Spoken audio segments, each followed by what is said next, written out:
Self-radicalized 16-year-old Singaporean male has been detained for planning to attack Muslims using machete on the anniversary of the Christchurch terror attacks. Starting today, COVID-19 vaccinations for Singapore seniors are underway. And Prime Minister Lee Hsien Loong was there to lend his support.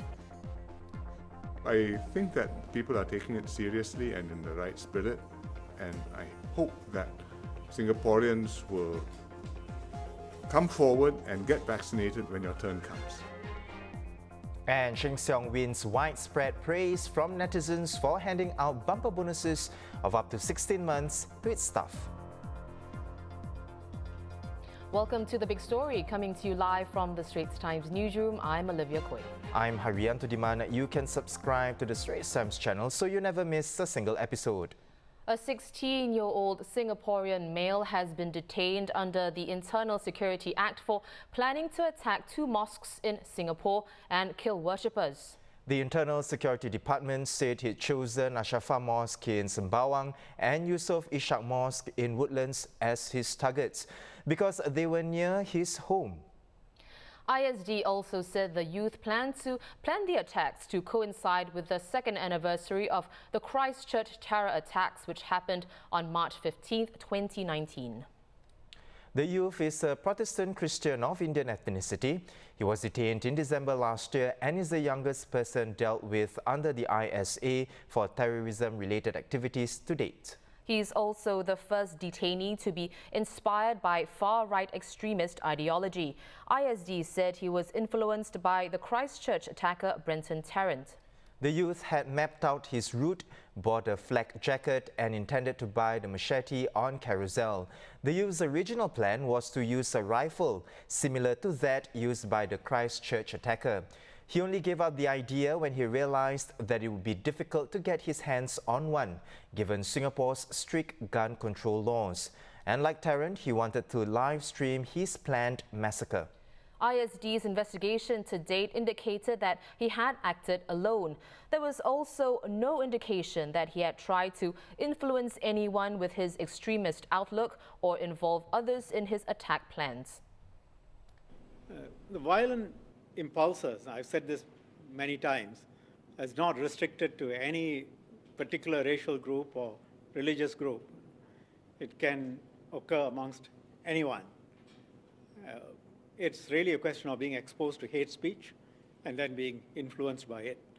And it's also worrying that we are picking up young people. And since 2015, we have picked up 7 young persons under the age of 20 under the Internal Security Act. 4 were detained, 3 have been served with restriction orders. They access the internet, they get self-radicalized. This boy, heavily influenced by hate speech and online calls for violence against Muslims. It was quite chilling. He told them, ISD, that he saw only 2 outcomes for his plans. 1, he could get arrested before he carries out, or 2, he will be killed by the police while he was executing his plans. So he went in fully prepared, knowing that he's going to die. And he was prepared to die. Well, referencing previous terror attacks like the ones in South Carolina in 2015 and El Paso in 2019, Mr. Shanmugam also stressed the dangers of influence and hate speech. Hate speech has real-world consequences. When you can demonize somebody, whether through music or through song or through speech, slowly you start thinking of them as something lesser than human. And then they are apart from you. They are Muslims or they are Christians or they are Hindus. They are not, you can demonize them and then you can be violent towards them. You see this happening over and over again around the world. We have set our face against it. Our population has confidence that the government is in the middle and we protect you regardless of who you are, whether you are Muslim or Christian or Hindu. You are a human being and your sexual inclinations don't matter. We protect you and we make sure that there can be no violence. So that is a guarantee that this government has always given.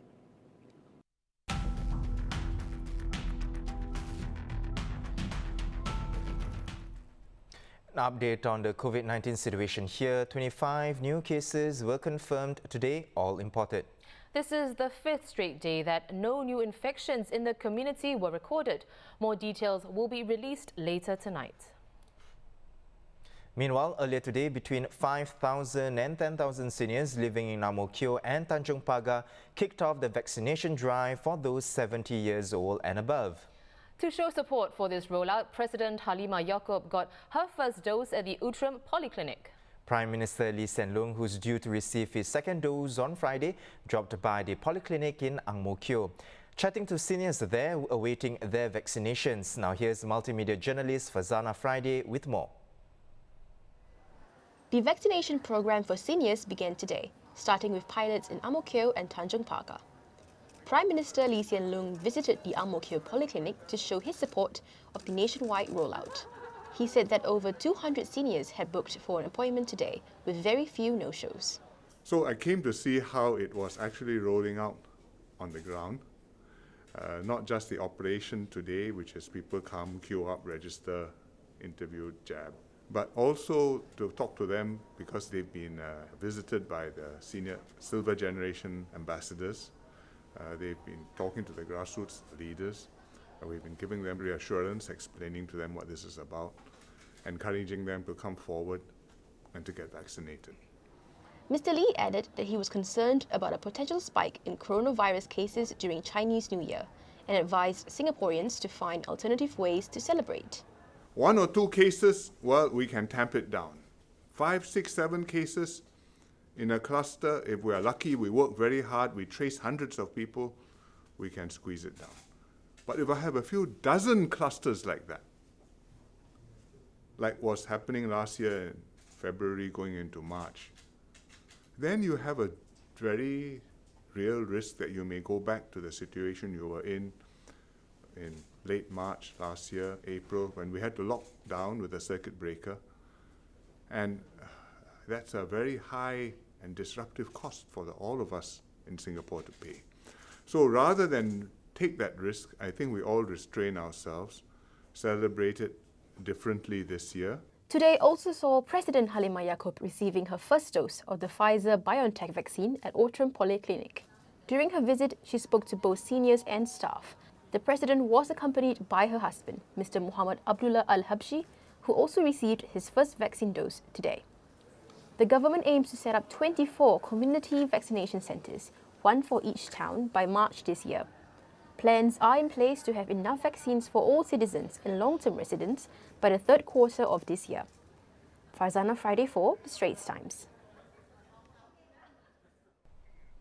Thank you, Friday, for the report. Well, now Dr. Leong Ho Nam is here with us. He's an infectious diseases specialist from the Rofi Clinic. Doctor, welcome back. Doctor, from your observations, are there any concerns that the elderly have about getting the vaccines? No, not at all. The elderly may have their comorbidities, their heart problems, etc. But this vaccine is just like any other shot which you have. You get the shot, you'll be able to tolerate the bit of pain that comes with it, but that's nothing. You can tolerate it, you'll be fine. The older people get less aches, less pains, and they're more tolerant of the injection. However, they are at the same risk of the allergic problems like you and me. So when they get the shot, they may get an allergic reaction which we worry about. And mind you, the elderly will not be able to tolerate an allergic reaction as well as, say, an 18-year-old or young chap like myself. Now, in addition, we do know something. This drug can cause allergy in quite a bit of people. It tends to occur in people with multiple allergies, and yet it occurs in people with no allergies at all. So there's an element of unpredictability. So we have to kind of take a chance when we go for it, and these individuals have to be vigilant and watch out for these symptoms of a rash, feeling uncomfortable. If there is, they may have to go into the hospital and check up. Mind you, they are elderly, they may have other comorbidities, so everyone be cautious and we can go through the exercise safely. Doctor, we always come to you for your professional expertise on this subject, but I guess when it comes to vaccinations, you can provide a personal one as well, because we understand that you've received your first dose of the COVID-19 vaccine. So what is your advice to allay the fears and concerns that you just brought up? Okay.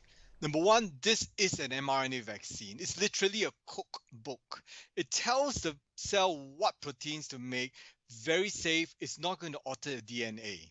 Now, I've had the shot for about more than 2 weeks, and you look at me, I've no horns coming out of my head. Some people might notice that my hair is balding, but that's because I'm more stressful than ever.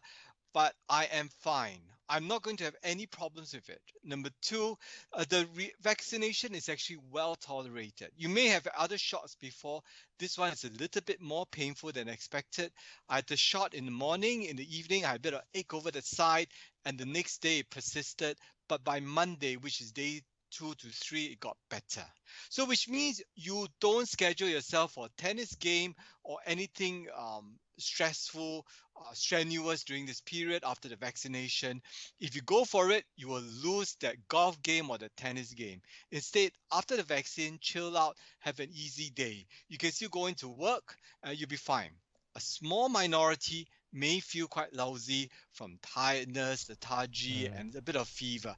But chill, it actually tells you that the body's mounting good response. For the men out there in the audience, when the going gets tough, the tough gets going. So when we went back for reservist training, we had the aches too, but that tells us we are getting ready for war. Right. Hear that, Doctor. Doctor, I just want to talk about another study that Spanish researchers did, and they found that there are changes to the tongue, hands, or the soles of the feet, and this could give an early indication of a COVID-19 infection. Now, some patients reported symptoms including swelling of the tongue and the appearance of patches, a burning sensation and redness on the palms or soles of the feet. Now, how worrying is this new discovery? I think there's nothing to worry about. It rather tells us we begin to understand a lot more about the virus, the different features there are. Now, if you do have these features, think about going to see a doctor early and ask for a COVID test. But if you don't have these symptoms, it doesn't mean you have COVID, you don't have COVID. Rather, you just be one of those people who do not have the symptoms. Now, COVID-19 is coming out as very varied in terms of presentation, symptoms, and even this concept of the long COVID. We are just beginning to understand a lot more about the virus, and don't rely on your senses. Look at all this information with a pinch of salt. Remember, when you're sick, when you're unwell, go and see a doctor, get a swab done. If you have those symptoms, all the more you must go. Absence of symptoms doesn't mean you don't see the doctor. If you're unwell, go and see a doctor, get swabbed, do your part for the country, for your friends, and for your family. Right. Well, Doc, let's round off our discussion with a look ahead to Chinese New Year. The task force has warned of a higher transmission risk during this period. Tighter restrictions already have been implemented from yesterday. So what are your thoughts as we head into the holiday period in about 2 weeks? I'm worried. If you think about it, our virus, this COVID-19 virus, is adapting, mutating, and trying to overcome the problems which we are facing, is facing rather. So we have hints that things have changed. You see the Chinese and the Hong Kong extending their incubation period down to 21 days. How true is it? Has science proven it? The answer is no. But you probably suspect that the Chinese are seeing something. You have the Europeans saying that you don't go out with the cloth mask anymore, but you actually wear a surgical mask proper. Why? Because the surgical mask, properly certified, 3-ply, is more superior than any of the cloth masks which you have. And the third thing, you have our revered, our highly respected Dr. Anthony Fauci, who goes on the media and says that you should wear 2 surgical masks instead. What does that mean? Does it mean that the virus is mutating, adapting? It is more easily transmissible. So what does that mean to you and me? Chinese New Year, everything kind of shuts down, everyone has a good time, and we end up meeting many people. This Chinese New Year must be different. If we don't take care of ourselves, it will go chaotic, and we are going to have another super spreading event. Which means that when we do go out, my strong recommendation is make sure you use, number one, the mask correctly, cover your nose. It's not just a mouth mask, but it's a nose and mouth mask. Number three, if you can, please get a proper surgical mask, especially the ones with 3-ply certified. That is good. That is superior. If you can't get that, go for the second best thing, which is the Temasek masks, which are issued out. The third choice is actually the homemade mask, or whatever you buy freely available. Comes with beautiful different designs. Unfortunately, I think there's more cosmetic than functional. At this time, we actually have a luxury of getting masks of different sort. I would suggest everyone get a good mask. And when the mask looks frayed, don't. One tip I'm going to share with you, because you guys are watching it on SPH, and the idea is actually do a mask fit. Put on the mask, press around by the side, and then take a breath in and out. And see if the air is leaking out by the sides and how is the leak. Or more importantly, as you breathe in, is the air coming in through the mask or by the side? If the air is coming in through the sides, my friend, your mask is not suitable. When you actually wear that kind of mask, you might as well wear the emperor's new clothes. Okay, everyone will be mocking you because you are going to filter out the virus in your own lungs. Coming back, this is a difficult Chinese New Year, and mark my words, I think there's going to be a super spreading event coming soon. Singaporeans, prove me wrong. Prove me that Singapore won't have a super spreading event, and we can do it if we all work together. Right, well, great parting words there, Dr. Leong. Thanks so much for joining us. As always, we've been speaking to infectious diseases specialist Dr. Leong Ho Nam from the Rofi Clinic. As more segments of our population get their COVID-19 vaccine, here's a guide on how the process works. If you know anyone getting their shot, perhaps it's worth sharing this video with them as well. 2 community vaccination centres began operations on Wednesday, January 27, in the latest phase of Singapore's COVID-19 vaccination drive. The 2 venues at Tanjong Pagar Community Club and Teck Ghee Community Club in Ang Mo Kio will cater to elderly residents aged 70 and above. At full capacity, each vaccination facility can give jabs to 2,000 residents daily. When it comes time for yourself or an elderly relative to get the jab, this is what happens. Head to the community centre if you require help in booking your appointment. Be sure to take your NRIC too and check in with Trace Together upon arrival. Once done, you will receive a vaccination card along with the date of your first vaccination jab. On the day of your appointment, head to the venue with your vaccination card and NRIC. When registering, you will be asked a series of questions to check your eligibility for the jab, such as your medical history and any allergies you may have. After that, head to the waiting area. When it is your turn, a volunteer will usher you to a booth. In the vaccination booth, a medical professional will administer the vaccine.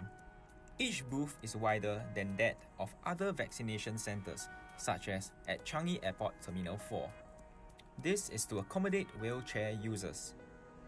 Roll up your sleeve, and the medical professional will use an alcohol swab to rub an area on your arm before injecting.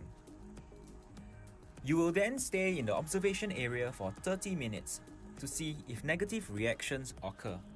Some soreness in the arm is to be expected. But if you develop rashes, headaches or dizziness, inform one of the volunteers immediately. They will take you to a nursing station where you will be treated by an on-site doctor. At the counter, a volunteer will ask some further questions about how you are feeling. If all is well, you will be allocated a second appointment around 3 weeks later. Once done, you can be on your way, but remember to return for your second jab.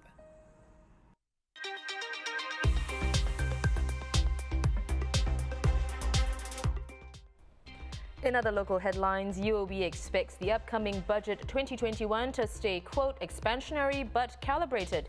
This to target specific industries and parts of society still affected by COVID-19. The bank's research team is penciling budget 2021 to see an overall deficit of $12.5 billion or 2.5% of nominal GDP. For financial year 2020, Singapore's fiscal deficit is penciled at $74.2 billion after allocating almost $100 billion to combat the pandemic. UOB is keeping to its call for the Singapore economy to expand by 5% in 2021 against the Trade and Industry Ministry's forecast of between 4 and 6%. Praise for Sheng Siong poured in online following last night's news that its eligible staff will receive bonuses of up to 16 months. The generous payouts come as the supermarket operator recorded strong earnings amid the pandemic. Commenting on the Straits Times' Facebook post on the news, Alisa Saib said that the employees deserve it and are super helpful, going to the extent of helping anyone with a heavy load. James Tan and their school agreed on Sheng Siong's good customer service. Now, meanwhile, Simon Lim and Jonathan noted the importance of a good working relationship between the company and its employees. Former domestic worker Parti Liani flew home to Indonesia this morning after about 4 years in Singapore on a special pass while she fought a theft conviction that eventually got overturned. Stephanie Chok, an independent researcher who was previously with the Humanitarian Organization for Migration Economics, shared the update on a Facebook post along with a photo of Ms. Parti at the airport.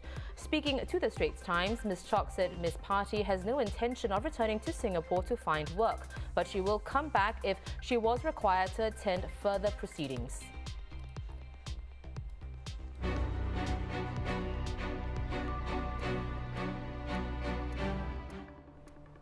And in the global headlines, according to an AFP tally, over 100 million COVID-19 cases have now been recorded worldwide.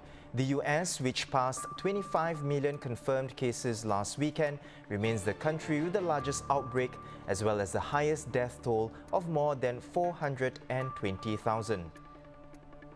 In another grim milestone, Britain surged past 100,000 COVID-19 deaths. It is more than Britain's civilian toll in World War II and twice the number killed in the Blitz bombing campaign of 1940 and 1941. UK Prime Minister Boris Johnson said he took full responsibility for the government's actions. On this day, I should just really repeat that I am deeply sorry for every life that has been lost, and of course, as Prime Minister, I take full responsibility for everything that the government has done. What I can tell you is that we truly did everything we could and continue to do everything that we can to minimise loss of life and to minimise suffering in what has been a very, very difficult stage and a very, very difficult crisis for our country, and we will continue to do that. More than 150 people have been charged with federal crimes so far over the January 6th rampage at the US Capitol. The acting federal prosecutor for Washington said many of the initial charges were for minor crimes of illegally entering the Capitol and disorderly conduct. But prosecutors have now added significant felony charges for most of the suspects. Those include assaulting police officers and disrupting a federal proceeding.